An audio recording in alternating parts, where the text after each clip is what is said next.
Well, hello and welcome to my channel. Thank you so much for coming. My name's Lyndon and this is the part 2 of a two-part video of questions and answers. So about a week ago I posted up a video inviting you to ask me questions about anything. I said you could ask me absolutely anything you like, and you did. I got emails and I got lots of comments on the video, so I'm going to plow through those and let's make a start. So on the first one of the first questions, hey Lyndon, thanks for doing this. Well, you're welcome, thank you.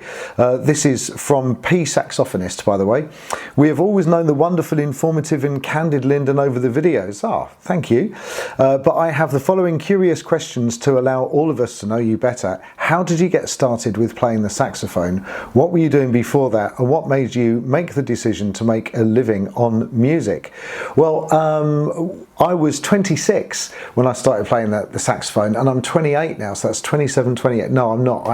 I'm 58, I think, more or less. Yes, something like that. And I was actually backpacking in Thailand, and I'd gone on a really sort of long backpacking session with my girlfriend at the time, which was absolutely wonderful, and I loved it. And I was in Thailand, and this French guy called Tony Sorba bumped into me and was looking for a place to stay. We had this beautiful little room in Koh Samet in Thailand, and he wanted to hire the room next to us, but he said, well, there's a problem because I play the saxophone. And I said, no problem for me. I've always wanted to play the saxophone because I love saxophones but never had the opportunity.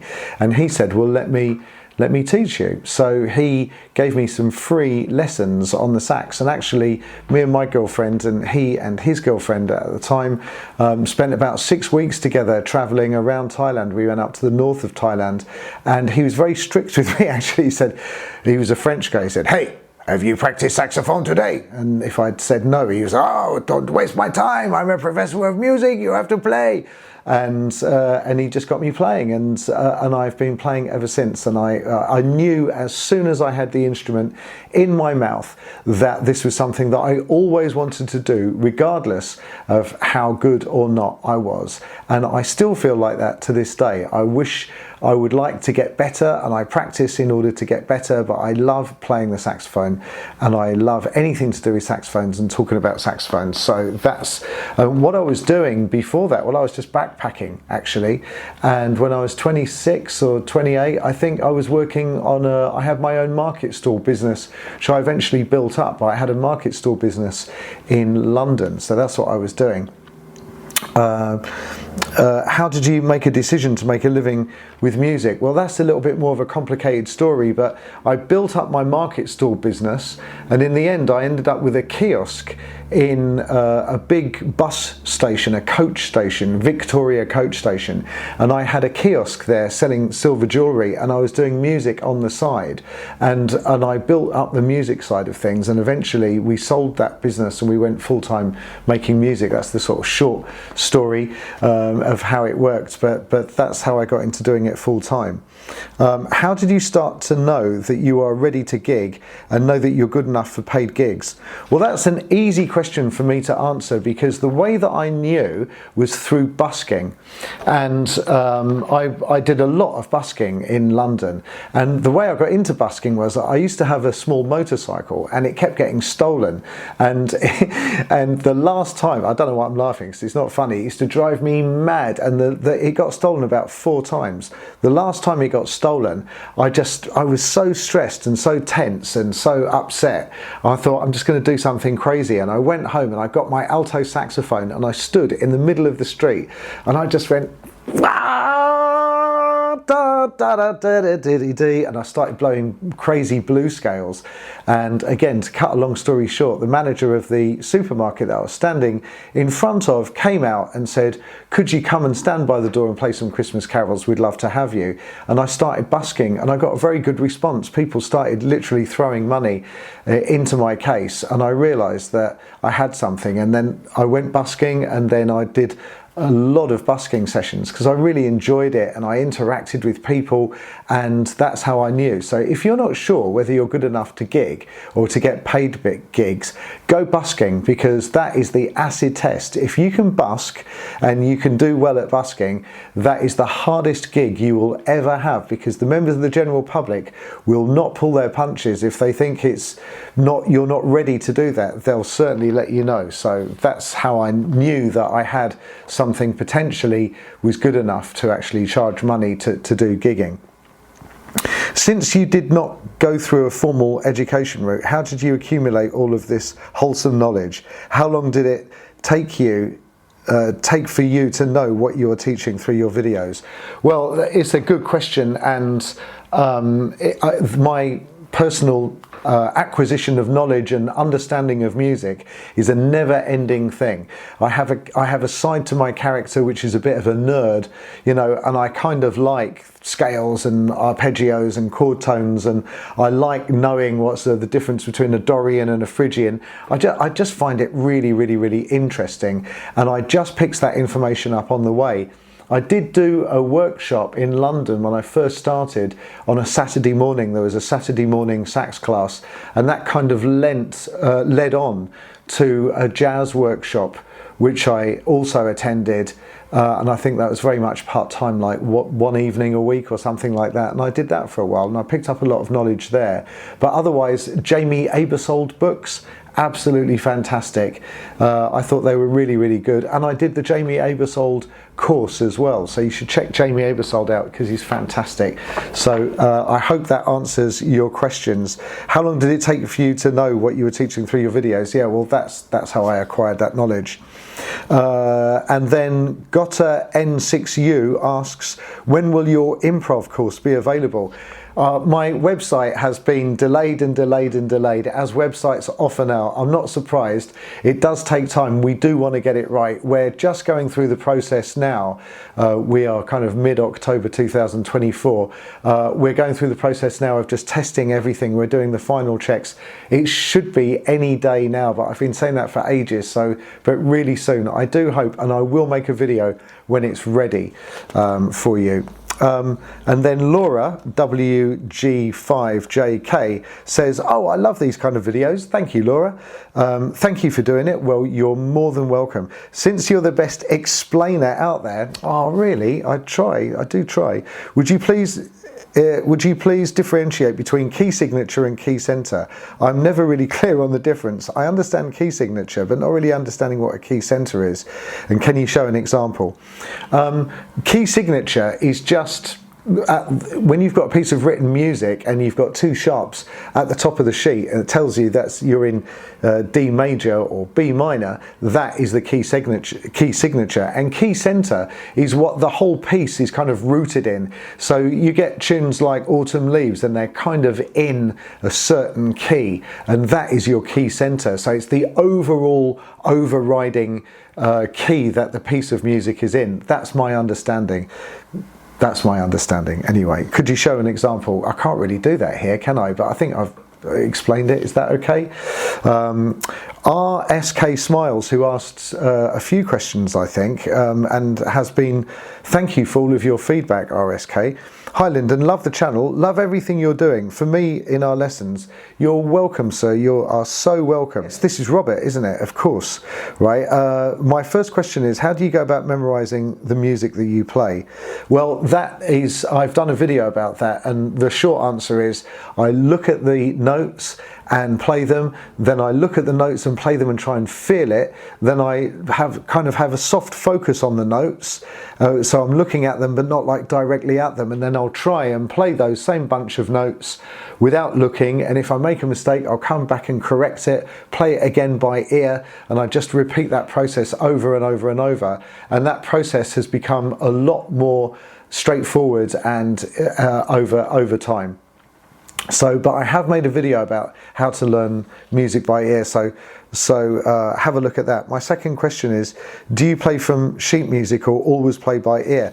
Well, I'm not a binary kind of guy, right? Sometimes I play from sheet music, sometimes I play from ear, mostly I play by ear. and I try and get everything, learn everything by ear is my preferred method. But some things just you need to read the sheet music, and also I need to develop my music reading skills, so I do practice that as well. But I would do everything by ear. Really, at a gig I play 95% or more of everything I do is done by ear. Andy Huckleberry Williams, hi Andy. He's also been somebody that comments regularly on my videos, which I very much appreciate. He says, "Buongiorno Lyndon, wow. What is your approach to studying enclosures? Is it really important to study them? How?" I hope it's a good question. It's a brilliant question, and I think I did do a whole video about enclosures, and that is how I use them. I use them before a run on a minor scale typically, and I've practiced that in every key, and it's brilliant because it kind of disguises the fact that you're just running up a minor scale. So I really like enclosures. I think they're fantastic, and you should definitely practice them. Then Craig, who I believe lives in Canada, says, what is the best way to practice with the metronome? Well, I don't know that there is one best way, but definitely practicing with a metronome is a really good thing. If you get the metronome going, tick, tock, tick, tock, and practice just your scales is a really good start. So you could do, think about how many beats per click. So you could do one beat every do, 3, 4, 2, 3, 4. So you're doing one note every 4 clicks, or 1, 2, 3, 4, or 1, 2, 3, 4, or 1, 2, 3, 4, 5, 6, 7, 8. You can use the same speed on the metronome to practice your scales in lots of different ways. You could do that with your chord tones as well, but practicing with a metronome is fantastic. It's really good for discipline, for disciplining your fingers and disciplining your timing, and I thoroughly recommend practicing with a metronome. It's a good question. And then Reggae Both Sides Now, 2772. What is the best thing to practice? I'm in a concert band trying to learn pieces, so time for practicing scales, etc. is limited. I mean, what is the best thing to practice? I'm going to have to go with your major scales. You really need to know them. If you have your major scales and they're really strong and really robust, I think you can do anything. I really do, because your minor scales come from them and your melodies come from your major scales. I can't see what the downside is, and if I had to say one thing, it would definitely be your major scales. And if you're like, yeah, but I know my major scales really well, then you know your minor scales, your chord tones, and I think are really useful. Harmonic minors are really useful. These things are just going to make you strong in the real musical world, so that's what I would go with. Sovereign 142, how can I boost my morale? Oh, makes me sad when I read this. How can I boost my morale by seeing any progress I have made? My progress seems so slow.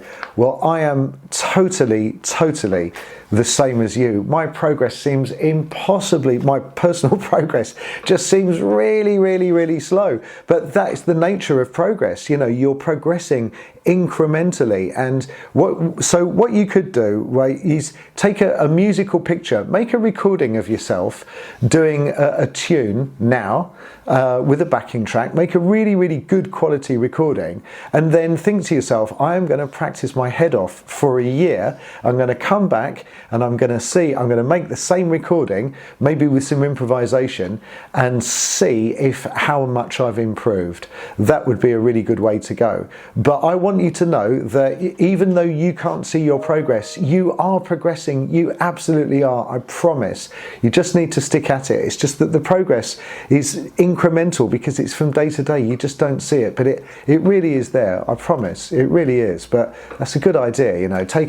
Make a recording and come back in a year. That's what I would do, and then use that year to work your head off and make sure that you get like a big difference. Zeus, Z-E-U-S-S-X-S. I don't even know how to pronounce that. Zeus. What was the first saxophone you used, or whatever you used before you first upgraded to a professional horn? The first saxophone that I bought was from a shop which is not there anymore, called Bill Lewington's, which is in Cambridge Circus. And Cambridge Circus is at the end of Shaftesbury Avenue in London. And I bought a Vito, and it was a Vito Alto. It came in a black case with was it Mr. Calypso or Dr. Calypso? Dr. Calypso written down the side. I think it cost me about, it was either 350 or 450 pounds, because there were no Chinese saxophones in those days. There were only kind of European ones, I guess. And as far as I know, a Vito is a Yamaha stencil. And when I went on this workshop, my teacher hated it, and I loved my saxophone. He said, "You've got to get rid of that sax." And I was like, "How dare you? This is the best saxophone in the world." But I loved that saxophone with all my heart, and I sold it in the end when I upgraded. I sold it, and a friend of mine had it for a while, and then she sold it on, and now I don't know where it is, and I wish I did, because I loved that saxophone. But I did have to paint the side of the saxophone case, which is black, and had Dr. Calypso written down the side, because I think that I just didn't think that really fitted with my personality, Dr. Calypso. But I would love to know where that horn is now, because it was a fantastic sax. Bass and sax 628. Lyndon, thanks for doing this. Well, you are welcome, sir. Thank you for responding. I'm on the verge of doing my own paid gig solos. Yes, he says, I'm on the verge of doing my own paid solo gigs. So please tell me anything about payment. How do you charge, deal with invoicing, paying tax? Anything to do with the money side of being a solo gigger? This is the subject most people don't like talking about. So getting information is hard. I don't mind talking about it at all. I mean, any money that you earn is subject to income tax. You just have to declare it, don't you? And you just deduct your income tax. So that's how you deal with paying tax. You just pay the tax. How do you charge? Well, the way that we charge is when we get a gig. So I've got a jazz duo called Sax and Honey, and I also go out as a solo saxophonist quite a bit. And when we do get a gig, what we do is we agree with the client over the phone or through emails, and we send them a contract. Once they've signed, they pay a deposit. That's right. So they pay a deposit into our account. We send them a contract. They pay a deposit, and then the balance has to be paid 7 days in advance of the event. The reason for that is that if we're playing at a wedding, we don't want to be chasing the bride around going, "Can we get paid now, please? Can we get paid now?" So those are our terms and conditions, and that is pretty common industry standard for people in the wedding industry. And the corporate functions can vary a little bit. Sometimes they have their own rules, but with weddings or private functions, we ask for money up front, because we don't want to be chasing people around, unless they want to pay a deposit now to secure the date, and then they pay us cash on the day as well, which is also possible sometimes. So yeah, you just have to get a contract, and you can find these contracts. I mean, ChatGPT will write you a contract, or you can find one online, and you just email it to them with your bank details. They pay a deposit, and you just put in there that you want to be paid 7 days in advance. If they haven't paid 7 days in advance, then you give them a nudge and say, "Can you please make sure this gets paid? Otherwise, unfortunately, we won't be able to turn up at your event." And they usually do that. So we've never had a problem with invoicing or people not paying or anything like that, and nobody seems to object to that. So Sovereign 142 says, this is the same guy that was asking about boosting his morale. How can I motivate my practice and discipline my practice myself to practice twice a day? Well, that sounds a bit harsh to me, to be honest. If you're struggling to be, it sounds like you're being too disciplined and too harsh. Why don't you reward yourself? So turn the whole situation around and say to yourself, if you can practice 3 times this week for 25 minutes each time, I will get you a whatever it is, a ticket to the cinema, or I will go out for a meal, or whatever. I will reward myself. Personally, I don't like this idea. The way that you're using discipline is like, how can I kind of, I've got this stick, and if you don't practice, how can I beat myself? It's not going to work. Even if you do the practice, you'll just end up unhappy. And I have a son. His name's Charlie Blades. He's a fabulous young man, and he's been playing his piano his whole life since he was 7 years old. He's 19 now. We never had to discipline him. We never forced anything, but I used to reward him. I used to say to him, if you learn that fabulous piece of music, and if you're able to play it, I will give you 50 of these English pounds, and I'd put the money in an envelope or I will buy you this fabulous jigsaw puzzle. Or sometimes if he won a competition or something, I would say, I've got a reward for you, young man. You're going to have a flying lesson, or something really cool is going to happen. And that is how I much prefer to motivate people, with kindness and love, and not forcing people. Because the forcing method, if you force yourself or somebody else to do things, you might get them to do it, but they're just going to be miserable and they'll hate you. So how does that benefit anybody? So that's my take. I know it doesn't work for everybody. I'm not suggesting my way is the only way, but that's just my way. Stuart Main 5833. Hello Lyndon. Hello Stuart. I would appreciate your advice about which scales to play over particular chords. Wow, okay. Additionally, if you see a minor chord in a score, can you assume that it is always going to be based on the Dorian mode of the scale? No. A chord? No, absolutely not. If you see a minor chord, it's only telling you about the root and the third and the fifth and the seventh. So the root, the third, the fifth, the seventh of Dorians, Phrygians and Aeolians, the relative minor, they all have the same root 3, 5 and 7. So it's down to you. You have to kind of use your judgment and interpret which sound you think is going to be best and most appropriate for that. So it's definitely not always going to be Dorians, but I would encourage you to learn your Dorians. Would it work equally well if you played a scale as if based on the Phrygian or Aeolian modes, as the chord tones will be the same whichever? Yeah, or does it just depend on the key of the piece? Thank you, Stuart. You're so welcome. Yes, as I've just said, I got there before you, or you got there before me, but exactly as you said, the Phrygian and the Aeolian. So it just depends on the piece of music. And really, the way that I think about this, it's like Ricky Gervais.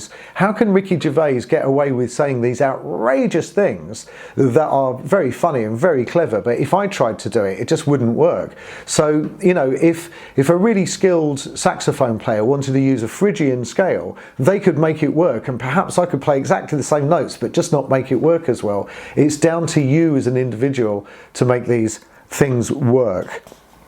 And depending on what the kind of piece of music is, that's another big factor, if it's Latin or if it's exotic or if it's rock or funk. Sovereign 142, how can I improve my embrasure? I think he means embouchure strength. Even after 6 months from scratch, I can only play for 5 minutes constantly. Just keep going. I don't think there's no sort of magic wand.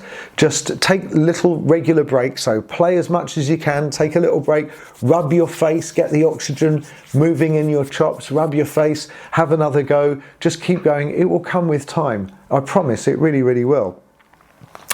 James Davis 6432. Hi Lyndon. Hello James.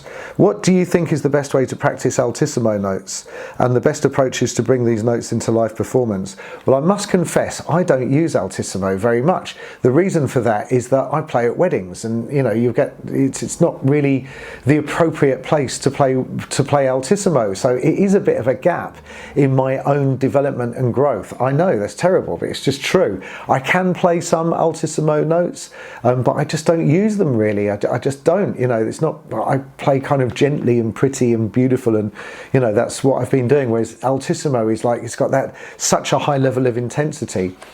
It's not something that I've spent loads of time doing, so I'm not really the best person to speak about it. I can play altissimo notes in the comfort of my own apartment, and trying to replicate in a live performance seems a long way off. Go busking, right? Do it when you go busking. If you can do it when you go busking, you can do anything. The busking is the acid test.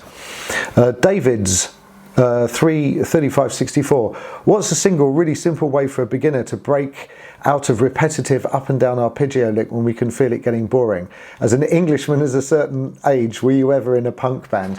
I was never in a punk band. I've been in a ska band, and I've been in soul bands, and I've been in jazzy bands and function bands and sort of funk bands, but I've never been in a ska band, no. But I do love all of that kind of music. Really simple way for a beginner to break out of repetitive up and down arpeggio lick when we can feel it getting boring. Learn patterns, I would say, would be really, really good. Patterns in your major scales like thirds or triads. I've done videos on those, so go and have a look, and then use fragments of those patterns. But I know what you mean though. You get into a habit of doing a lick and then you get stuck there. Icy Kid 2, when should you be finding your sound? I'm a 4-year-old alto player. I'm a 4-year alto player, started in quarantine and still feel I sound so very amateurish. Oh, I'm sorry to hear that. Well, I'm still finding my sound. I think it's an ongoing process. And if that's something that you'd like to do, then just really make sure your mouthpiece and that your reed is absolutely right, and just listen to a kind of sound that you like and emulate it. Go for it. Play in that way all the time. What I would do is, every time you play a scale, don't just stomp through them. I made a video called You're Playing Your Scales Wrong, and it's all about just playing everything with real sort of mindfulness. I definitely do that. I won't play anything just for the sake of playing it and bash it out. Everything I play, I try and play as beautifully as I possibly can, and that's definitely a way to go. Steffi McJ6M, hey Lyndon, I've got a million questions. No! But the most pressing one is, if the band is playing in C major, which blues scales do I use on tenor? If they're in C major, you'd be in your D major, which would be your the B minor pentatonic, or B minor, which is D's relative minor, D major's relative minor. So your B blues scale would fit through that. I know I'm a whole tone ahead, but I'm not sure how the blues scale applies. If you're in a major scale situation, you can definitely use a blues scale, but you'd need to use the blues scale of the relative minor. That's the rule. That will work. I'm not sure, right? Or do the band have to be playing in a minor for it to work? No, they don't. I've just said you can play a blues scale in a major scale situation. You have to be a little bit careful, but you can do it, and it's the relative minor. I'm lost on this one. Thanks so much for the advice. I'll get you a pint on payday. Oh, thank you. Lindsay Mungin, 2374. Hi Lyndon, what's the best app for recording my practice session? Take it Session Band can't do that. Do you know, I think Session Band can record things. I think you can record yourself over the top of Session Band. Personally, I use Logic, and I find Logic absolutely fantastic. Before I used Logic, which is an Apple program, by the way. It's really, really good, but there's also GarageBand, which is pretty much the same thing. Otherwise, I used a digital recorder, which was attached to a mixer, so that I could put the backing track and mix that with the microphone and put a little bit of reverb on, and I'd record myself on a handheld digital recorder. I did that for years and years and years. Simple, very effective, bit clunky. Logic Pro's much, much, much better. Abby ZI4XI. Hi Lyndon, thanks so much. The question piggybacks off the question from Icy Kid about getting a beautiful tone. I practice an hour or so nearly every day for about 2 years and sound okay, but definitely not beautiful tone quality. How does the change from okay to really nice happen? I mean, they say you can't do the same thing every day and expect different results, so I'm just wondering how the tone magically changes at some point. I know it's better now than at the very beginning. Well, there you go, you've answered your own question really, but it seems like there's an unbreakable plateau. Any words of wisdom would be most welcome. Thank you again for doing this. For all of us out here in YouTube land. Hey, I'm in YouTube land too. Well, Abby, I think, are you using vibrato at the end of the note? I think that's a huge game changer, and I have made a video about tone.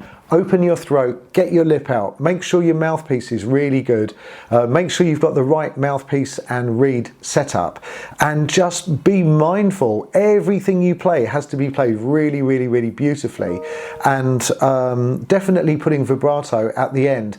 If you're looking for like an overnight difference, that's what you want to go for. Are you using vibrato? If not, start using vibrato. You're going to notice all the difference in the world. Lindsay Muggin again asks, are all the session band tracks in concert C? No, you can change them into any key for any instrument, concert pitch, tenor, alto, or whatever you want. You can change it into that key. Session band apps are absolutely fantastic. So Robert asks, hi Lyndon, hello Robert, can you do a video tutorial for Candy Dolfa and Dave Stewart? Lily was here. I can't. Unfortunately, I can't. I mean, I can, and I've got it all written out, but if I do that on YouTube, I'll get a copyright strike. I won't be able to monetize the video, so I will put in hours and hours and hours and hours of work for a video that I can't monetize. Not that I'm making hardly anything anyway, but I can't do it. Plus, YouTube will shout at me for doing a copyright strike because I don't own the copyrights. I wish I did, to that tune. But when I get my website, I will be able to do things like that, and I'm going to put that and everything else that you know, Pink Panther and Take 5 and Watermelon and Cantaloupe Island, they're all going to go on the website. Gilly Tiffin 6305 asks, did you say you had made a more in-depth video on session band, Lyndon? I think I heard it on another video of yours. I'm still struggling. I'd like to use it with your lessons. Don't understand it. Yes, okay. You need a guide. Gilly, I have. Yes, have a look. I think it's called Session Bands Deep Dive Tutorial or something. Yes, it's definitely in there. If you're not 100% sure, then let me know, and maybe I'll put a link into the description of this video. But I definitely have done a really sort of in-depth, because I get asked that question all the time.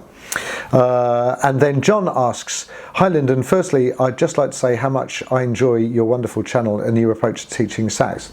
Oh, thank you. Secondly, a burning question I've been meaning to ask, are you at all related to the great late Sir James Blades, the principal percussionist of the London Symphony Orchestra? Thanks. No, I'm not. I'm absolutely not. There's not that many people with the surname Blades in the UK, but I am not related in any way, as far as I know, to James Blades. I have heard of him. There's also a guy on British TV called Jay Blades, and I'm not related to him either. My Blades my Blades side of my family come from Yorkshire, and I probably am related to a load of people up there, but no, I'm not.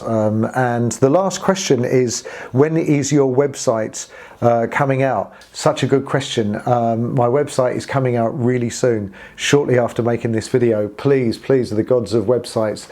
I really hope that that's been useful for you. It has been a long video, but I've had a lot of questions to get through, and I wanted to get through all of them. Thank you so much for asking those questions. Please do subscribe. I'll see you in the next video. Take care. Bye bye.